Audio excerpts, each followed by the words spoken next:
최근 전참시에 이썸님이 나오셨는데요. 휴대폰 싸게 사는 방법을 설명을 해주셨어요. 근데 아쉽다기보다는 이썸님께서 약간 불분명하게 편집돼서 나온 부분들을 좀 보고 요거는 한번 같이 얘기해볼만 하겠다 싶어서 지금 카메라 앞에 섰습니다. 자, 첫 번째는 할부이자 제대로 이해하기입니다. 이썸님께서 뭐라고 하셨냐면 그 핸드폰이 구입하면 이자야. 우리가 100만 원짜리 구입한다고 하면 할부 이자가 5.9%거든요. 네. 그 100만 원짜리 사면 59,000원은 1년마다 이자를 내는 거예요. 연이자 5.9%라고 말씀을 해주셨고, 그래서 이제 100만 원에 59,000원을 연 단위로 이제 물게 된다, 이렇게 말한 부분이 있어요. 근데 이 부분은 조금 내용이 많이 다릅니다. 5.9%는 맞아요. 그런데 연에 59,000원은 아니에요. 이게 어떻게 된 거냐? 통신사에서 나온 연 5.9%는 원리금 균등 상환이에요. 그러니까 쉽게 설명드릴게요. 원리금 균등 상환은 원금하고 이자를 같이 내는 거예요. 그러다 보니까 원금이 조금씩 줄어들기 때문에 이자도 같이 줄어듭니다. 그래서 100만 원 기준으로 말씀을 드리자면 100만 원 기준으로 24개월을 하면 총 이자가 62,720원. 그래서 연이자율 3.136% 정도, 요렇게 나온다고 보시면 되고요. 30개월이면 77,900원, 36개월이면 93,680원, 48개월이면 125,120원. 그래서 이썸님이 말씀하신 것처럼 100만 원짜리를 뭐 1년 하면 59,000원이 아니고 2년을 하시더라도 2년에 62,720원밖에 안 나간다. 5.9%가 그러면 싼 거냐? 이렇게 말씀하실 수 있는데 솔직히 싼 건 아니에요. 사실 이거 통신사가 저는 개인적으로 문제라고 생각을 하고, 통신사가 폭리를 취하는 부분들이 뭐 할부 이자 말고도 유심비 이런 것들도 있는데 이건 나중에 얘기를 하도록 하겠습니다. 그래서 일단 할부 이자가 이썸님이 말씀하신 것처럼 5.9%를 적용한다고 해서 59,000원이 아니라는 점, 이건 먼저 알아주셨으면 좋겠고, 한편으로는 이런 것도 있을 것 같아요. 제가 제 친구 또래의 신용대출을 제가 한번 다 찾아봤거든요. 보통 5%에서 6% 정도 신용대출을 해주고 있어요. 그러니까 5.9%는 낮은 건 아니지만 그렇다고 엄청 높은 것도 아니다. 그래서 이거는 할부 이자가 높으니 폰파리를 조심해라가 아니라 통신사가 낮춰줘야 된다, 이렇게 말씀해 주시면 어땠을까? 근데 분명히 이런 식으로 얘기를 했을 건데 저는 컷 편집 당했을 거라고 좀 생각을 합니다. 자, 그리고 두 번째, 카드 할인 얘기를 들으면 그냥 바로 뛰쳐나와라, 이렇게 말씀을 하셨는데, 또 카드 할인으로 얼마 할인해 준다 하면 그것도 나와야 돼요.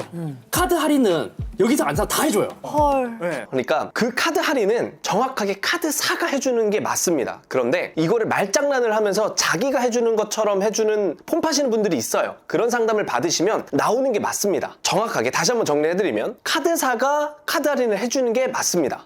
그런데 이런 부분들이 있잖아요. 저희 아버지나 그리고 특히 저 같은 경우는 핸드폰을 싸게 사고 싶지 누가 해줬는지를 따져가면서 막 그렇게 하고 싶지는 않거든요. 귀찮은 부분들도 있고. 근데 그런 것들을 잘 설명해주는 판매사를 만나서 내가 귀찮은 부분을 없애줄 수 있다면 저는 나쁘지 않다고 생각해요. 근데 중요한 건 이제 그 할인을 자기가 해주는 것처럼 설명하면 거기서부터는 좀 판매자 신뢰도가 떨어지니까 그런 사람은 좀 거르는 게 맞죠. 그리고 이제 카드 할인에 대해서 제가 말씀드리고 싶은 거는 이것도 피하셔야 돼요. 그게 뭐냐면, 카드 할인을 받기 위해서 억지로 30만 원 혹은 70만 원, 100만 원 지출을 늘리셔야 되는 분들은 그 카드 할인을 안 넣는 게 맞습니다. 그래서 요 두 가지를 들으셨을 때는 좀 카드 할인을 좀 빼고 설명해달라, 이렇게 당당하게 요구하는 것도 저는 맞다고 봅니다. 이렇게 말씀드리고요. 그리고 세 번째입니다. 세 번째는 자급제가 무조건 싸다.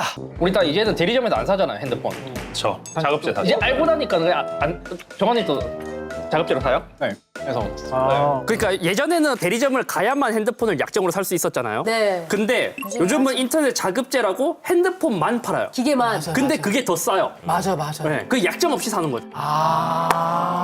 이 부분은 사실 조금 복잡합니다. 크게 핸드폰을 구매하는 건 두 가지가 있어요. 그러니까 기기를 사시는 게 있고요. 그 다음에 요금을 구매하시는 게 있어요. 이 두 가지 파트로 보시는 게 맞아요. 근데 또 여기서 기기는 통신 3사에서 구매하는 게 있고 자급제에서 구매하는 두 가지 방법이 있고, 요금제는 통신 3사에서 새로 가입하는 거, 통신 3사를 유지하는 거, 그리고 알뜰폰으로 넘어가는 거, 세 가지가 있거든요. 그래서 총 이 경우의 수를 따지면 6가지가 나옵니다. 그래서 이 6가지를 다 비교해드리면 좋은데, 그 6가지를 다 비교해드리는 거는 지금 이 시간에는 조금 논점이 좀 흐려질 것 같아서 이 영상이 잘 되면 제가 좀 더 자세하게 넘겨드리도록 하겠습니다. 결론만 말씀을 드리면, 자급제를 샀을 때는 알뜰폰을 하시는 게 맞습니다. 있습니다. 이 경우에는 자급제를 사는 게 무조건 싸요. 90% 정도 싸요. 그래서 이걸 말씀을 하고 싶었던 것 같아요. 그래서 영상을 잘 보시면 마지막에 자급제를 쓰시면서 마지막에 알뜰폰을 쓴다는 얘기가 나와요. 그런데 앞부분만 저희는 무조건 자급제 사요 이렇게 얘기를 하니까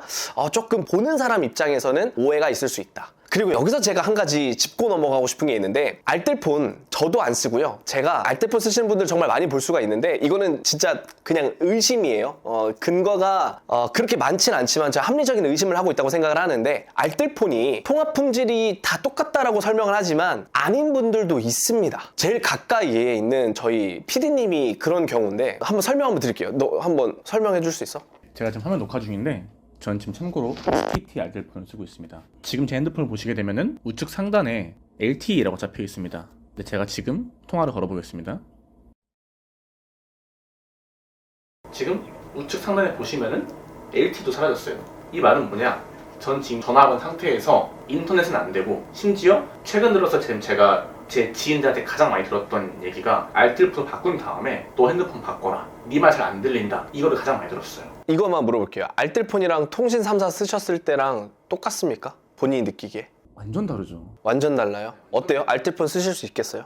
못 쓰겠어요. 업무폰이니까 이거는. 알뜰폰 나는 아닌 경우도 많아요. 그런데 이게 다른 사람들, 그러니까 진짜 불편하게 쓰시는 경우도 많더라고요. 저는 솔직히 말씀드려서 지인도 잃었어요. 사업하시는 지인이었는데 제가 알뜰폰으로 바꿔드렸거든요. 근데 그분은 진짜 사업 전화가 안 돼가지고 내가 몇 천만 원짜리 계약을 놓친 줄 아냐? 이러면서 진짜 지인이 끊겼습니다. 그런 경우도 있어요. 그래서 무턱대고 자급제가 싸다고 해버리면 사람들이 자급제가 싼 줄 아는데, 자급제가 싼 대부분의 경우의 수는 알뜰폰과의 결합이기 때문에 알뜰폰을 추천하는 것과 마찬가지이고, 그럴 때는 조금 더 이 대중들이 어떻게 느껴질지를 좀 한번 생각해 보시는 것도 좋겠다 싶은데, 솔직히 그걸 어떻게 합니까? 통신사가 다 통신망 똑같다고 얘기하는데 그걸 어떻게 압니까? 그래서 이런 부분들은 이썸님한테 말씀을 드리는 게 아니라, 이썸님이 이번에 자급제와 알뜰폰을 얘기를 하셔서 이걸 통해서 저는 통신사한테 좀 얘기를 해보고 싶습니다. 그리고 저는 지인이나 저의 경험들을 토대로 제가 좀 많이 연구를 해봤어요. 조사를 해봤는데, 아시는 분에게 이제 들은 내용인데, 이 콜을 뿌려주는 그 이제 기지국이나 이런 데서 일하시는 분의 경험담을 들었는데, 이 콜을 이제 걸어주는 교환기가 있대요. 근데 그 교환기 안에 어떤 기능이 있었냐면, 이 우선순위를 두는 게 있다고 합니다. 쉽게 설명을 드리자면, 국가 재난 상황에서 대통령의 전화가 안 터지면 안 되잖아요. 그러니까 우선순위를 둘 수밖에 없다라고 설명을 했고, 그 우선순위대로 좀 터지는 게 아닌가. 근데 알뜰폰은 일단 기존 통신 3사보다 좀 낮은 거 아니냐라는 얘기를 해주셨고, 저도 거기에 대해서 좀 합리적인 의심이라고 생각을 해서 이런 부분들을 전 통신사에게 한번 여쭤보고 싶습니다. 이따방.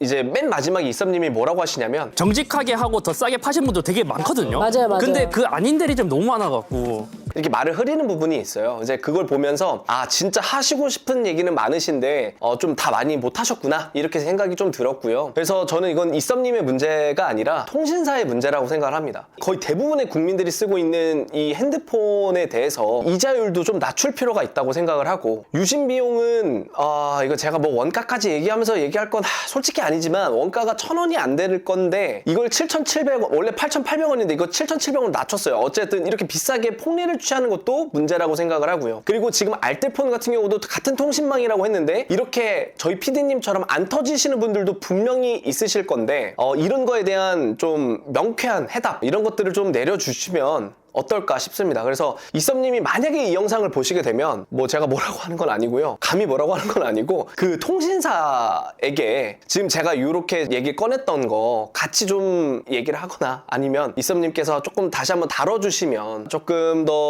이 민생에 도움이 될 수 있도록 좀 바뀌지 않을까 싶어서 한번 이 영상을 찍게 되었습니다. 이따방. 제가 한 일주일이나 2주일 안에 알뜰폰과 자급제, 통신 3사를 비교할 수 있는 서비스를 한번 만들어 놓도록 하겠습니다. 그래서 밑에다가 제가 넣어 놓을 테니까 조금만 기다려 주시면 제가 최대한 빠르게 올려놓도록 하겠습니다. 그리고 제가 앞서서 조금 6가지에 대해서 비교를 해드린다고 했는데, 거기는 진짜 수많은 경우의 수가 많이 있는 곳이에요. 그러다 보니까 그 내용이 좀 필요하신 분들은 댓글로 남겨주세요. 그러면 제가 또 만들어 보도록 하겠습니다. 그럼 오늘은 여기까지 하도록 하겠습니다. 그러면 안녕히 계세요. 이따방으로 해야죠. 이따 방.